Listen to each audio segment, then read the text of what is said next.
إنا هديناه السبيل إما شاكرا وإما كفورا.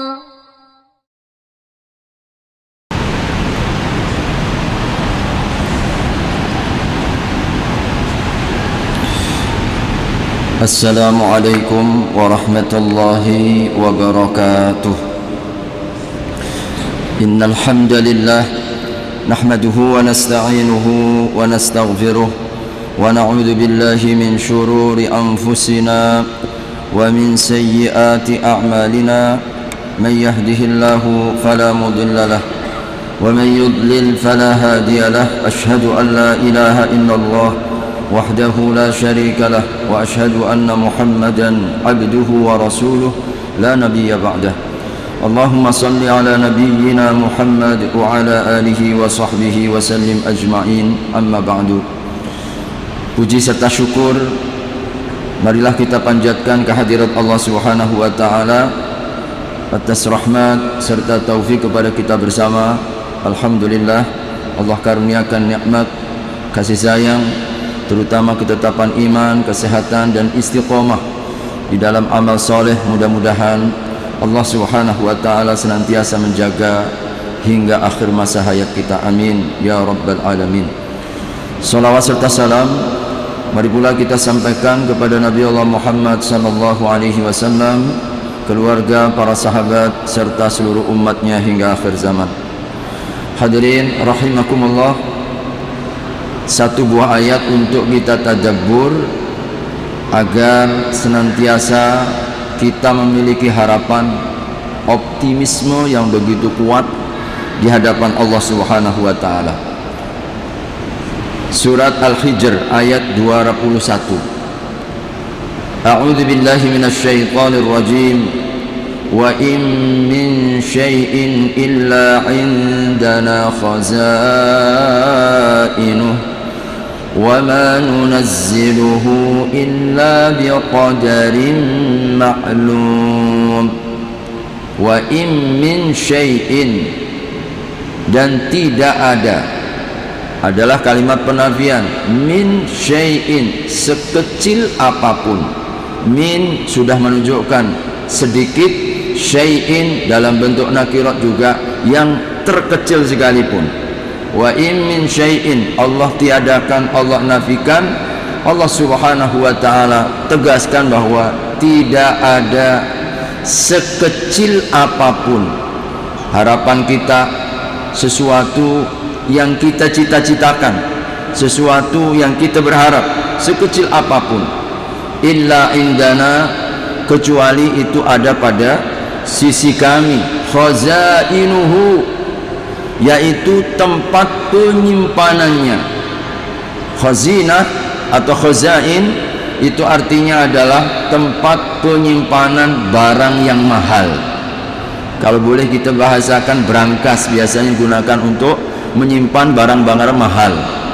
Allah Subhanahu wa ta'ala tegaskan, sesuatu yang kita harapkan sekecil apapun, seluruhnya, simpanannya, tempatnya yang mengetahui Allah Subhanahu wa ta'ala, ada di sisi Allah Subhanahu wa ta'ala. Maka hadirin, penggal dari ayat ini meyakinkan kepada kita bahwa kunci segala sesuatu ada pada sisi Allah Subhanahu wa ta'ala.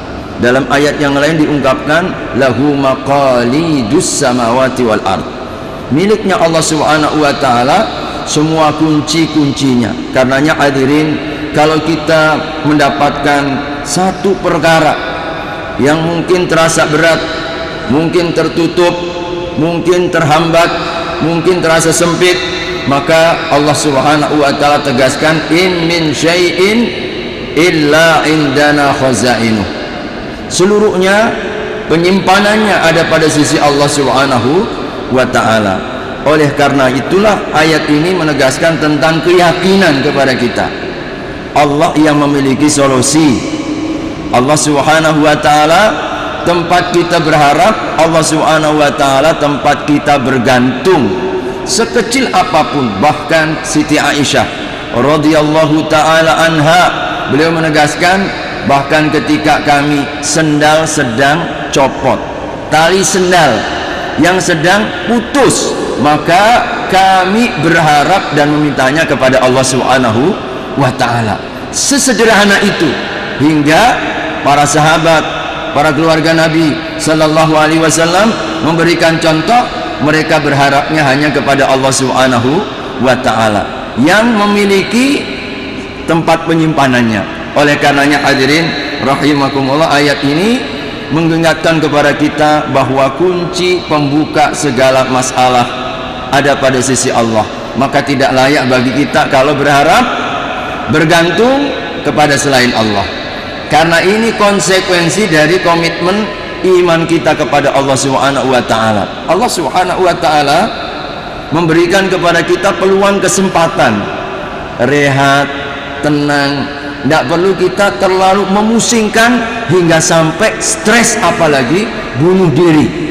Sebab apa hadirin? Seluruhnya ada pada sisi Allah Subhanahu wa ta'ala. Tinggal kita sungguh-sungguh meminta. Meskipun penutup ayat ini Allah ingatkan, wa ma nunazziluhu illa biqadarin ma'lum. Kami turunkannya dengan kadar yang telah ditentukan. Semua sudah disiapkan. Ketika kita umur 4 bulan, tidaklah seorang hamba ketika 40 hari dalam bentuk nutfah, air sperma, 40 hari kemudian dalam bentuk alaqah, yaitu darah yang menggumpal yang masih tergantung, kemudian 40 hari berikutnya berubah menjadi mudghah, yaitu sekerat daging. Maka pada waktu itulah Allah kirimkan malaikat menetapkan 4 perkara. Pertama, bikatbi rizkihi, yaitu rezekinya.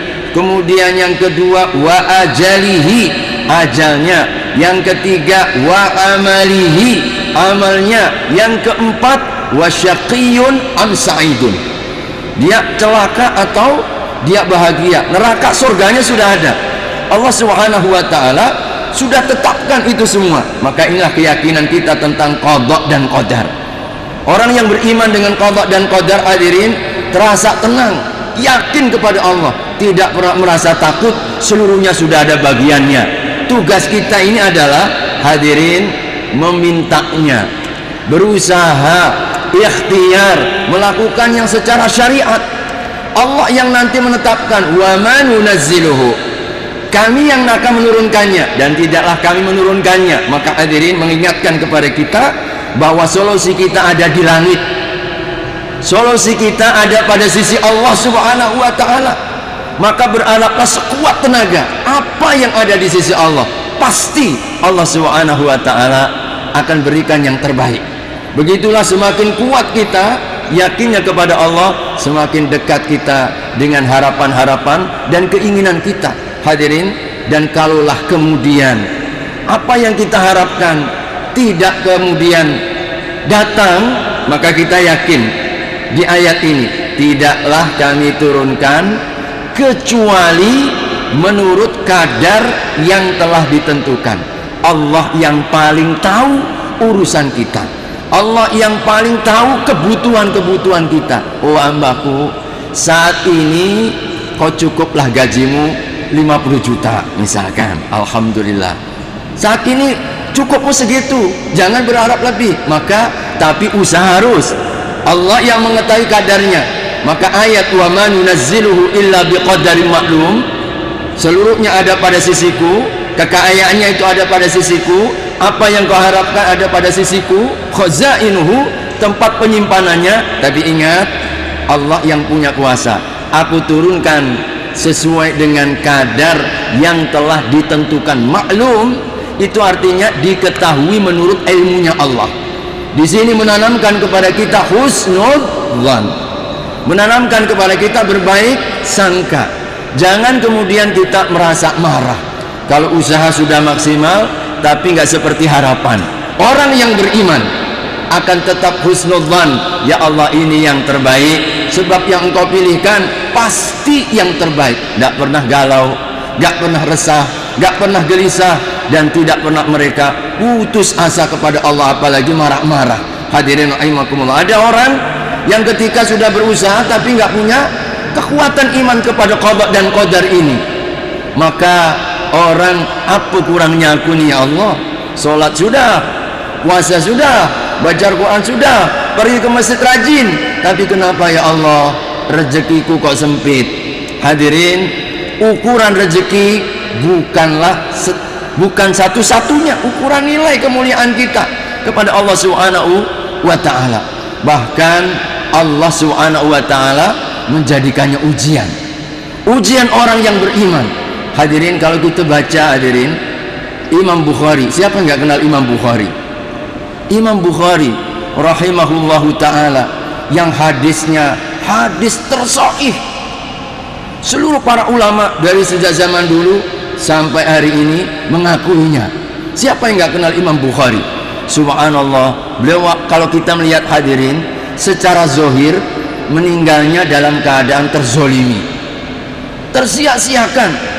Beliau dituduh, beliau diusir dari berbagai macam negara karena dianggap bahwasanya ini mengacaukan, bahwasanya dia membawa kepada ajaran-ajaran yang sesat. Subhanallah, karena kalah tersaingi. Ini lagi-lagi orang ketika merasakan sesuatu persaingan yang sifatnya duniawi. Kenapa sampai terusir-usir Imam Bukhari? Kadang-kadang kita perlu melihatnya, ya Allah, kurangnya apa kemuliaannya, tapi Allah tidak menunjukkan. Di zamannya tidak kurang dari 4 raja dan penguasa mengusirnya ketika di Baghdad, karena setiap kali Imam Bukhari berada di tempat itu, masyhurnya ini lebih dibanding rajanya, kemuliaannya lebih, sehingga rata-rata raja usir dari kampung kita karena takut tersaingi. Lagi-lagi tidak ikhlas kepada Allah Subhanahu wa ta'ala, sampai pun di kampungnya sendiri, di wilayah Bukhara, beliau juga kembali lagi diusir karena mendapatkan informasi nanti begini begitu dan seterusnya. Akhirnya, hadirin, berulang kali beliau harus pindah-pindah hingga malam lebaran diusir, nggak boleh, pokoknya harus saat ini kau harus pergi dari Bukhara. Hadirin rahimakumullah, dalam usia yang sudah tidak muda lagi, di malam lebaran diiringi oleh salah satu muridnya, di tengah jalan beliau rahimahullahu ta'ala dalam keadaan penuh keletihan, beliau tertidur sesaat, ternyata tidak bangun lagi. Allah Subhanahu wa ta'ala wafatkan di tengah keterasingan. Banyak orang kemudian menjauhkannya, bukan karena kurangnya kemuliaan agama, bukan karena kurangnya taat kepada Allah Subhanahu wa ta'ala, tetapi konsisten Allah menguji hamba-hambanya yang terdekat, sehingga beliau termasuk seringkali diangkat orang yang tidak mendapatkan hak yang semestinya. Seorang ulama yang meninggal dalam keadaan terzolimi, sampai pun meninggalnya beliau harus membawa kitabnya karena tidak mendapatkan kemuliaan, tapi Allah memberikan hadiah. Siapa penguasa yang dulu yang kemudian mengusir-usirnya? Adakah dicatat dalam sejarah? Dulu penguasa-penguasa yang kemudian membencinya, mengusir dari kampung halamannya, adakah tercatat dalam sejarah?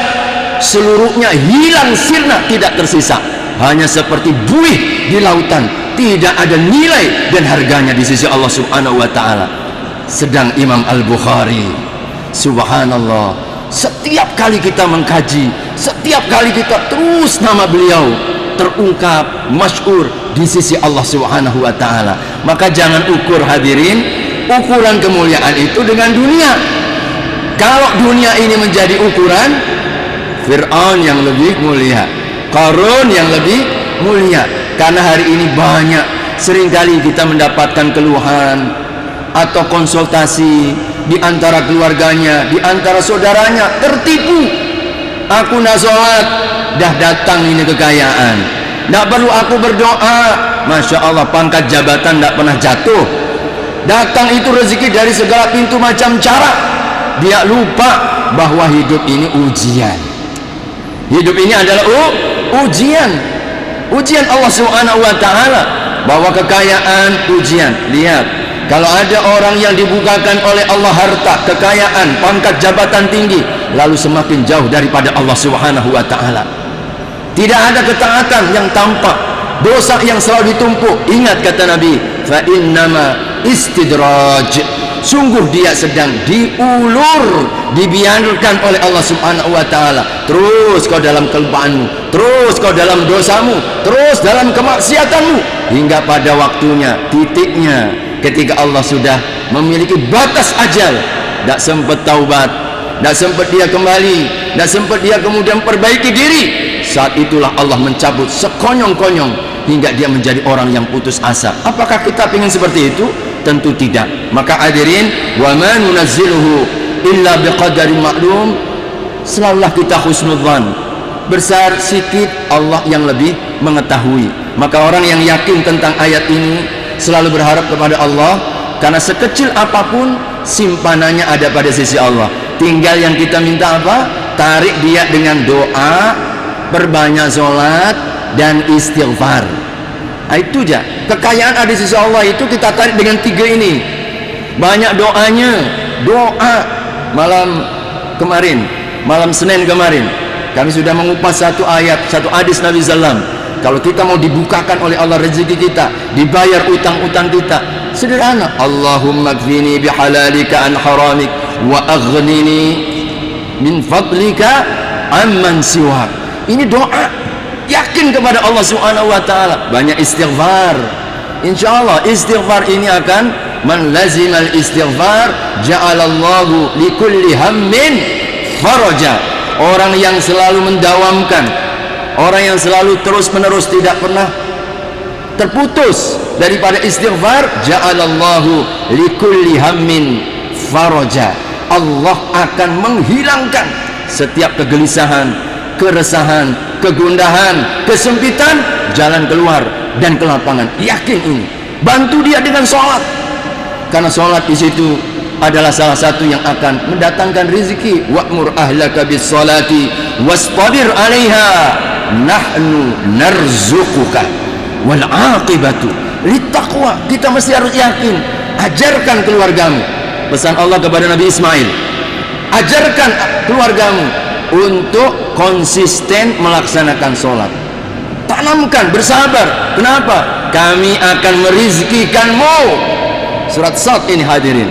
Mesti kita yakin, beriman bahwa ternyata salah satu kunci pembuka rezeki itu adalah sholat. Nah, dijaga. Kalau sholat nggak dijaga, wajar Pak, Allah Subhanahu wa ta'ala sayang dengan kita.